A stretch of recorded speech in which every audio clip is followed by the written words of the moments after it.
¿Qué les parece si primero pues hacemos una oración para comenzar? Vamos a orar. Gracias Dios por este momento, gracias por este día, Señor. Permítenos poder disfrutar de este tiempo de capilla, Señor, poder escuchar tu palabra y al mismo tiempo usa a Eli, Señor, que va a predicar el día de hoy. Pon pues tu espíritu en ella, Señor, y que por medio de ella tú puedas hablarnos. Lo pongo en tus manos, en el nombre de Cristo Jesús. Amén. Pues bueno, ¿les parece si hacemos una lectura bíblica? Les voy a compartir pantalla y vamos a leer Romanos 13 del 8 al 10. Me dicen si ya están viendo mi pantalla. ¿Ya la están viendo? ¿Sí? Ok. Ok, dice así.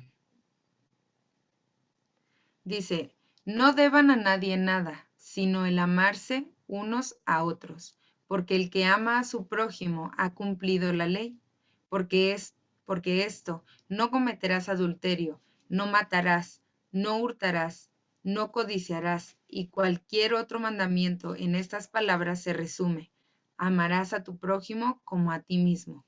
El amor no hace mal al prójimo, por tanto, el amor es el cumplimiento de la ley. Romanos 13, del 8 al 10.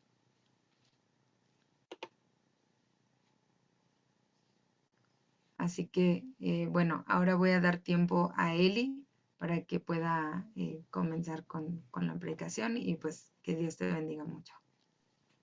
Gracias, Yere. La pregunta obligada es si me escucho, porque mi micro falla un montón. Todo bien, genial. Bueno, ahí ya Neri me está haciendo favor de compartir pantalla.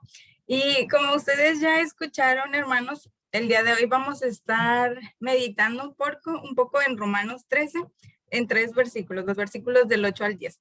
Pero antes de comenzar, me gustaría contarles una historia, una leyenda que es bien conocida. A lo mejor algunos de ustedes ya la han escuchado, pero viene a bien con mi predicación y quiero introducirla con esta leyenda, y es la leyenda de Sisa. Según esta leyenda, hace muchísimos años existió un rey que vivía en la India. Este rey tuvo una batalla muy importante, la cual perdió, y no solamente perdió la batalla, sino que en la batalla murió su hijo. Entonces su decepción fue tan grande que cayó en una terrible depresión. Este rey de ahí de India, pues les encargó a las personas de su reino, a los hombres más inteligentes, que diseñaran para él un juego para poder entretenerlo, divertirlo y sacarlo de su depresión. Uno de los hombres más inteligentes en ese reino se llamaba Sisa. Y Sisa era un gran matemático, era un hombre muy inteligente, y cuenta la leyenda que él diseñó un juego donde había un tablero de 64 casillas. Y en ese tablero, básicamente lo que él hizo fue representar a 2 jugadores, y cada jugador iba a tener un ejército. Entonces el juego consistía en algo así como una batalla, una guerra. Cuando Sisa le enseñó el juego a este rey, dice la leyenda que le gustó tanto y se divirtió tanto con él, que le dijo, quiero este juego y quiero que me lo vendas. Sisa le dijo, claro que sí, sí te lo vendo. El precio es que por la primera casilla tú me vas a dar 1 grano de trigo. Por la segunda casilla me vas a dar 2 granos de trigo. Por la tercera me vas a dar 4. Por la cuarta me vas a dar 8. Y por cada casilla que avance vas a duplicar la cantidad que me vas a dar. Cuando el rey escuchó esto, hasta se le hizo extraño. Dicen que le contestó y le dijo, Sisa, me sorprende que siendo tú un hombre tan inteligente me pidas un pago tan insignificante. Entonces dijo, por supuesto que sí, te lo compro, ¿no? Ya saben, el rey así de que pues dámelo y con aguacate. Y puso a sus trabajadores a que le hicieran todo el cálculo. Ahí llamó a sus financieros y le dijo, a ver, me le van pagando a Sisa. Pero estos hombres empezaron a hacer cálculos, empezaron a hacer cuentas y dijeron, no, ¿sabe qué? Necesitamos por lo menos una noche, denos una noche para sacar las cuentas. El rey no entendió y dijo, está bien. A la mañana siguiente le dan la cantidad de granos que le debe a Sisa por el juego, y la cantidad asciende a esto.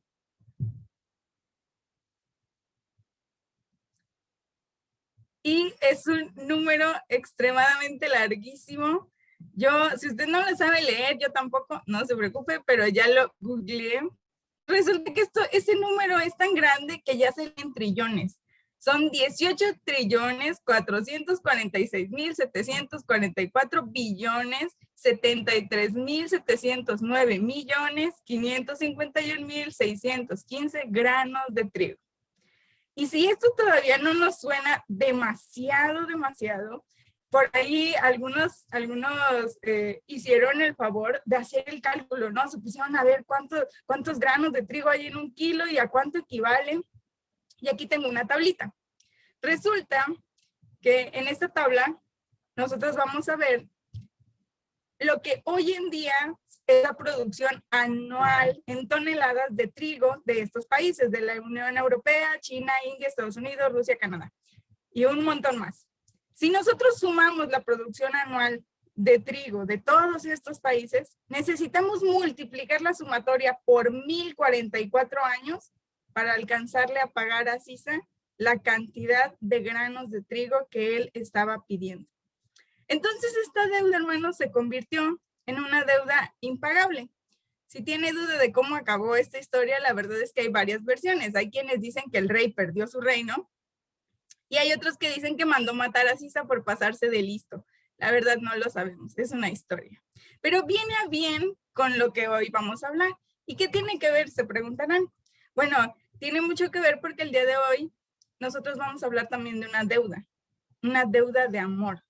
Y es por eso que el sermón del día de hoy se llama La extraña deuda del amor. Pero antes de comenzar a hablar sobre esta deuda que nosotros ya leímos en estos 3 versículos, me gustaría platicarles un poquito acerca del libro de Romanos. Yo sé que todos aquí ya son expertos del Nuevo Testamento y que los que no, pues estamos llevando epístolas y entonces ya sabemos mucho de Romanos, pero pues no nos cae mal hacer un pequeño ahí recordatorio. Y Romanos, en la siguiente diapositiva, porfis, Romanos es un libro, es una epístola que escribió Pablo. Ahora, hay algo particular con Romanos. Romanos es una carta de Pablo y es la carta en la que posiblemente se incluye pues una presentación más completa y sistemática de lo que es el Evangelio. Cuando nosotros vemos, la mayoría de los estudiosos dividen Romanos en 2 grandes secciones. La primera es del capítulo 1 al capítulo 11 y la segunda es del capítulo 12 al 16. Muchos dicen que del capítulo 1 al 11, Pablo se esforzó por escribir de manera sistemática los fundamentos de la fe cristiana. Si nosotros leemos los primeros capítulos de Romanos, nos vamos a dar cuenta de eso.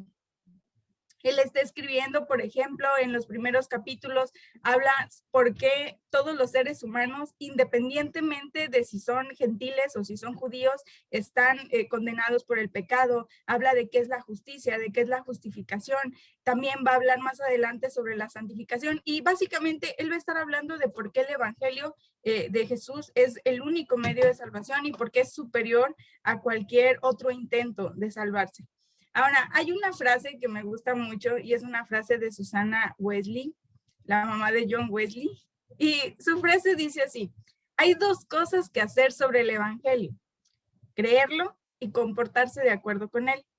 Y creo que Pablo representa esta misma idea en el libro de Romanos, porque en los primeros 11 capítulos él va a estar hablando sobre la doctrina. Pero a partir del capítulo 12, él va a hacer un cambio, un giro en su carta y se va a especificar en las implicaciones prácticas de esta doctrina. Dicho en otras palabras, hay quien lo dice así, que en los primeros 11 capítulos vamos a ver a Pablo explicando cómo es que Dios ha derramado todo su amor en la humanidad y en los capítulos del 12 al 16 vamos a ver los efectos de ese amor en la vida de nosotros y cómo ese amor nos capacita para amar también a otros. Entonces, así es como nosotros vamos a brincar estos 11 capítulos de doctrina y sistemáticos, y vamos a llegar al capítulo 12, donde vamos a ver a Pablo hablando acerca del amor. Y él empieza con un montón de instrucciones prácticas, y él dice en el capítulo 12, si ustedes luego lo quieren leer, él va a hablar acerca de que los cristianos tienen que amar, tienen que respetar y honrar a sus hermanos, tienen que practicar la hospitalidad, tienen que bendecir a quienes los maldicen, pero también tienen que bendecir a quienes los persiguen, y que no deben pagar mal por mal, y que no deben ser vencidos de lo malo, sino que ellos con el bien deben vencer el mal. Entonces, así es como nosotros vamos a llegar ahora sí al capítulo 13, que es donde vamos a estar pues más enfocados el día de hoy. Y en este capítulo 13, Pablo va a continuar hablando acerca del amor. Y en estos 3 versículos, él habla del amor como una deuda. Y hay 2 enseñanzas que podemos aprender de esta deuda del amor. Y a lo mejor se pregunta por qué yo nombré a este sermón la extraña deuda del amor. Y la razón por la cual le puse este adjetivo de ser extraña es porque hay ciertas características que la hacen bastante particular. Y la primera enseñanza que quiero platicar el día de hoy acerca de esta deuda del amor es que es una deuda extraña porque es una deuda impagable. Y si nosotros leemos el versículo 8, dice, no deban a nadie nada, sino el amarse unos a otros, porque el que ama a su prójimo ha cumplido la ley. Ahora, antes de avanzar, me gustaría decir que muchos han interpretado, sobre todo la primera parte de este versículo, como una prohibición de que los cristianos usen crédito, pidan préstamos o cualquier tipo de endeudamiento. Así que si alguien tiene tarjeta de Coppel, pues la vamos quemando o la vamos rompiendo. No se crean, porque yo también tengo. Pero lo que realmente vamos a ver cuando nosotros analizamos el contexto de lo que Pablo viene hablando en todo este capítulo 13, es que él no está hablando precisamente de deudas económicas. De hecho, esta palabra de deber en el griego es opheilio. Ahí yo lo estoy pronunciando probablemente mal porque no hablo griego, pero esta palabra, opheilio, se puede traducir también como una obligación o como una responsabilidad que tú tienes.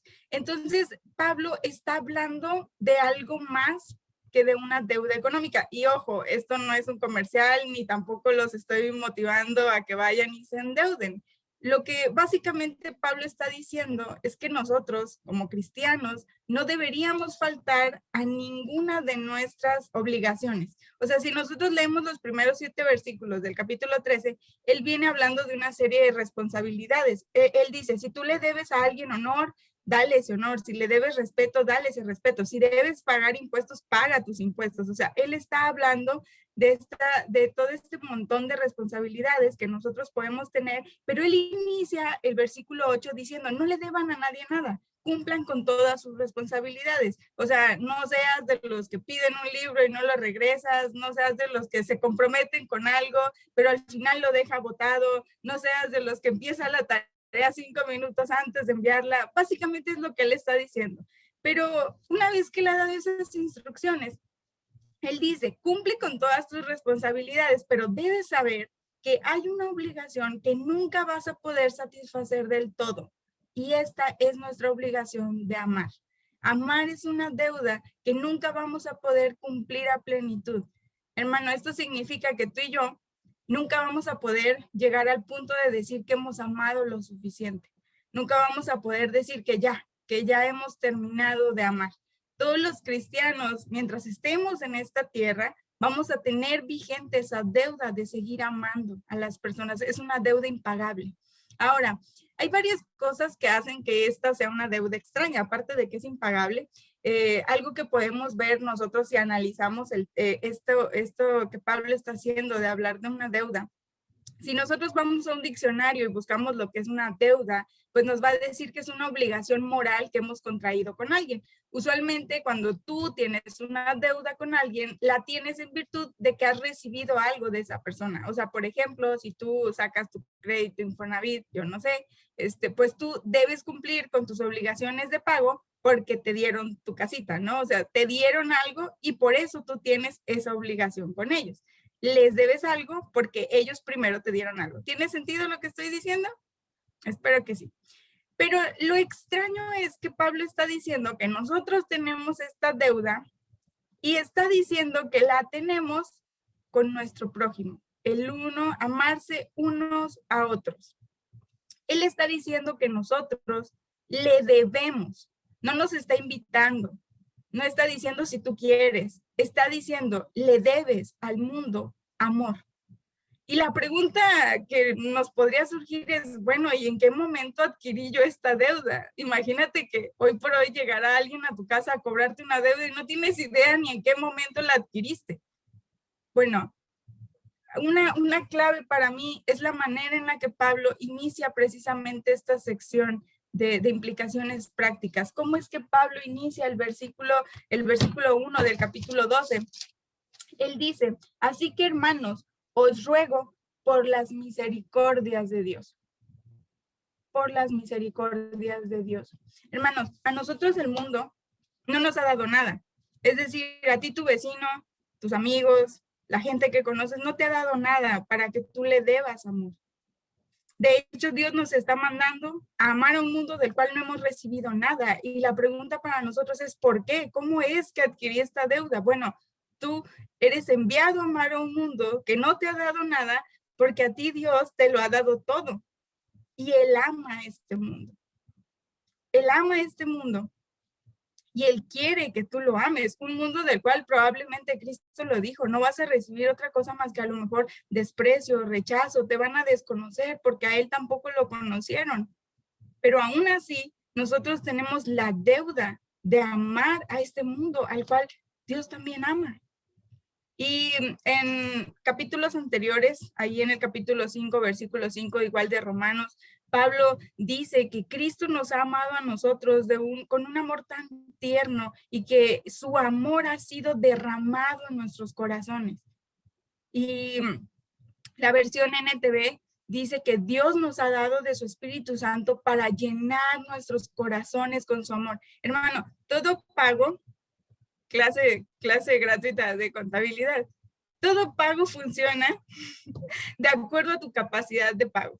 Si tú un día quieres ir a pedir un préstamo, no vayas, solo te estoy contando. Si tú un día quieres ir a pedir un préstamo, cuando tú te obligas a pagar algo, siempre van a evaluar tu capacidad de pago. Es decir, si tú ganas 2,000 pesos, hermano, no adquieras una deuda en la que tienes que pagar 1,500 al mes. Eso es ilógico. Tu capacidad de pago no te da para pagar esa deuda. Ese es el error que muchas veces nosotros cometemos. Vas, te endeudas y dices, ay, pues es que voy a pagar 100 pesitos a la semana. No es nada, está chiquitito. Pero resulta que cuando sacas las cuentas de todos tus gastos, de los gastos importantes, lo único que te quedan son 50 pesos. Entonces no la puedes sostener. Y la deuda del amor para nosotros sí es sostenible. Tenemos capacidad de pagar ese amor porque Dios ha derramado todo su amor dentro de nosotros. Porque tú sabes que Dios te ama, ¿cierto? Es decir, tú sabes realmente que todos los días de tu vida Dios te ama. Y te ama a ti con todos tus fracasos y te ama con tus errores y te ama con tus debilidades y te ama con ese carácter tan bonito que tienes y que yo tengo y Él te ama. Él te ama a ti como un paquete completo y hermano, Dios te ama aunque estés herido, Dios te ama aunque estés lastimado, Dios te ama aunque Él sabe exactamente quién eres y sabe exactamente cómo eres y sabe que a lo mejor no cumples con todo lo que dices y a lo mejor no eres quien deberías ser y a pesar de todo eso, todos los días de tu vida Dios te ama.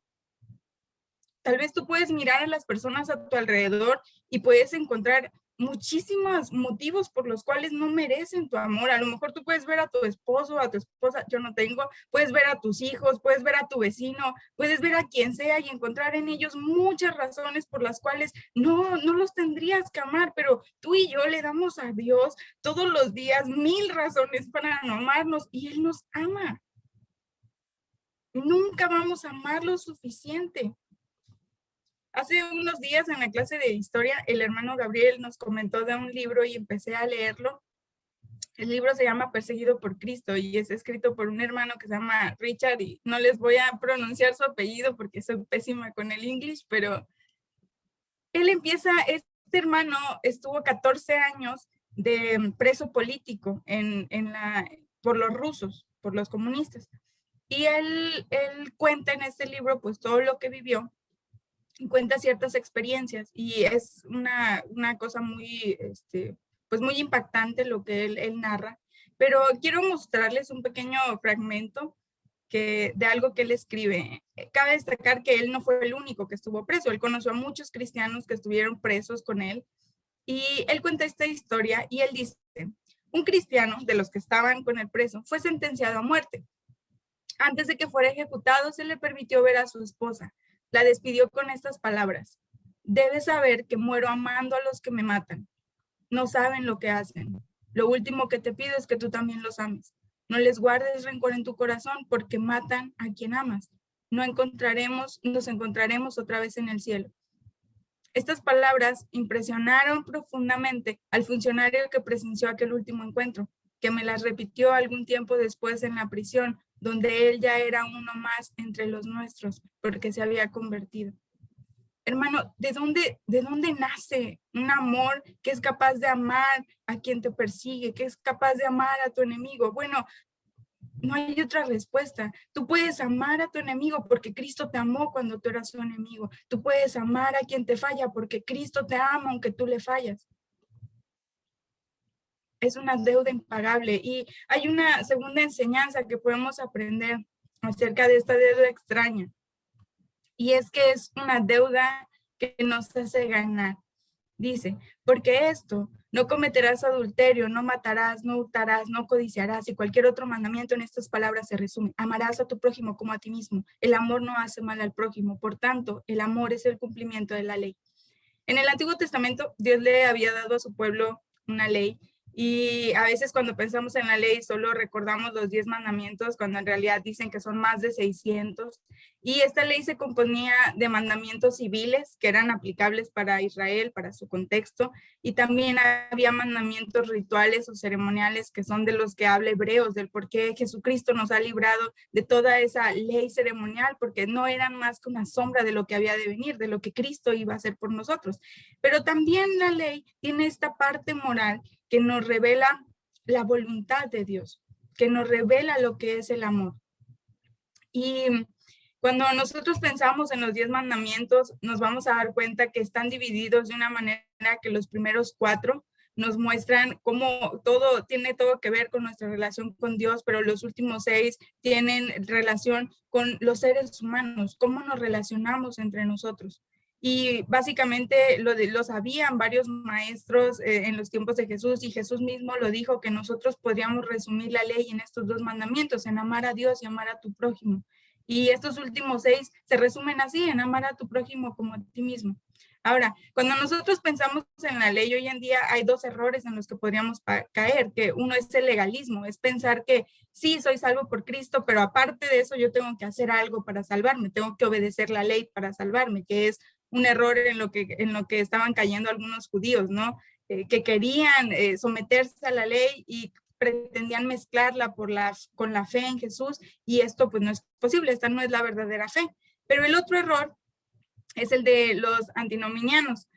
Anti es contra y nomos es ley. Un antinominiano es alguien en contra de la ley, es alguien, su pensamiento sería algo así como, bueno, si yo ya soy salvo por la fe y soy salvo por gracia y Dios ya me ama, entonces no importa lo que yo haga, no importa que yo viva en pecado, porque entonces Dios me ama. Y esto es una falsa comprensión del evangelio. Esto no es el evangelio. Pablo mismo ha dicho ahí en Romanos que la gracia no es ocasión para pecar y que nosotros no vamos a estar pecando para que la gracia abunde. Entonces, de alguna manera, hermanos, cuando nosotros vemos esta ley de Dios y el por qué Él nos las da, Pablo viene explicando que la ley nos lleva al pecado y que la ley nos explica, nos muestra también, por medio de la ley conocemos el carácter y la santidad de Dios, pero ahora, hermanos, también la ley nos revela cuál es el verdadero obrar del amor. O sea, si tú realmente amas, tú no vas a dañar a tu prójimo. Si tú realmente amas, tú no vas a codiciarle lo que él tiene. Tú no vas a mentirle, no vas a robarle, no vas a adulterar bueno, yo sería con el esposo de alguien más, y si tú eres varón, con la esposa de alguien más. No lo vas a hacer. Y algo interesante, me acuerdo antes de que yo fuera cristiana, ya era religiosa, pero no era cristiana, digo porque ya iba al templo, pero realmente no había conocido a Cristo. Y cuando lo hacía, me acuerdo que veía el Antiguo Testamento y veía este montón de leyes y yo lo primero que pensaba es decir, ay, Dios parece un dictador que nos dé este montón de reglas que nosotros debemos de seguir y nada más porque se quiere imponer. Qué pensamiento tan tonto, ¿verdad? Y luego veo a un David diciendo, ¿cuánto amo yo tu ley? Y pienso en esto y digo, Dios es tan bueno que Él nos ha dado su ley, sí para revelarnos nuestro pecado, sí para revelarnos su carácter, su esencia, pero también para enseñarnos a amar, porque nosotros no sabemos amar. Por nuestra condición de pecado no sabemos amar, hermano. Nuestra naturaleza nos lleva a amar a quienes nos aman.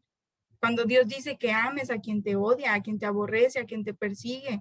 Nuestra inclinación natural es amar a los tuyos, amar a tu familia y a veces. Y Dios dice, ama a todos, ama a cualquiera que no seas tú, ama a tu prójimo. Nuestro amor es totalmente carnal e ineficiente y Dios nos enseña a nosotros a amar. Cristo nos mostró que el amor es principalmente darse por otros, porque de tal manera amó Dios al mundo que ha dado a su Hijo. Y Él nos tiene que enseñar a nosotros qué es el amor. Y amar a veces nos va a llevar a sufrir, a veces amar va a significar que tengas que poner la otra mejilla y que tengas que llevar una segunda milla. Y solamente Cristo nos puede enseñar a amar así. Juan dijo en el versículo 6 del capítulo 2 en su primera carta, que el que dice que permanece en Él debe andar como Él anduvo. ¿Y cómo anduvo Cristo si no es conforme a la ley, si no es conforme al amor? Hermanos, hoy en día vivimos una actualidad donde la gente disfraza de amor cualquier pecado y cualquier pecado es aceptable a causa del amor, pero nosotros no definimos lo que es el amor. Dios define lo que es el amor y Dios sabe realmente cómo es que ese amor debe obrar. Y nosotros nunca vamos a salir perdiendo pagando esta deuda. No vas a salir perdiendo porque, escucha, tu prójimo va a salir beneficiado. No vas a actuar en su contra, te vas a entregar por ellos, pero tú también vas a salir ganando, porque cuando tú más amas, más te pareces a Cristo. Y esa es nuestra meta, ser como Él. Así que hoy hemos visto dos enseñanzas sobre esta extraña deuda del amor. Y la primera es que es una deuda impagable. Y la segunda es que es una deuda que nos hace ganar. Y tal vez a tu alrededor haya muchas personas que parece que no merecen tu amor, o tal vez estás tan ocupado en ser un buen teólogo, un buen seminarista, que se te ha olvidado que debes amar y que debes reflejar esta actitud de Cristo en tus relaciones. Tal vez no encuentras motivación para amar y entonces necesitas mirar a Jesús y mirar ese amor tierno y precioso que Él ha derramado en ti y en mí y encontrar ese motivo, ese impulso para seguir amando. Mira a Jesús y deja que ese amor que Él ha derramado en tu vida se convierta en una extensión en la vida de otros también. Alex San Pedro dijo una frase en alguna predicación que escuché de él, me gustó. Él dijo, tal vez la vida cristiana trata de menos amén y más amén. Así que, hermanos, amemos. Vamos a orar. Señor, te damos muchísimas gracias por tu palabra. Gracias, Padre, por este precioso amor que nos has mostrado. Te pedimos para que tú nos ayudes a hacer una extensión de tu amor y de esa calidez que tú tienes para nosotros siempre que nos acercamos a ti. Y que realmente, Señor, las personas que nos rodean puedan conocernos porque nos amamos unos a otros. Porque hemos dejado, Señor, que tu amor nos inunde y se impregne, Señor, en nuestro trato hacia los demás. Gracias por todo. En el nombre bendito de Jesús. Amén.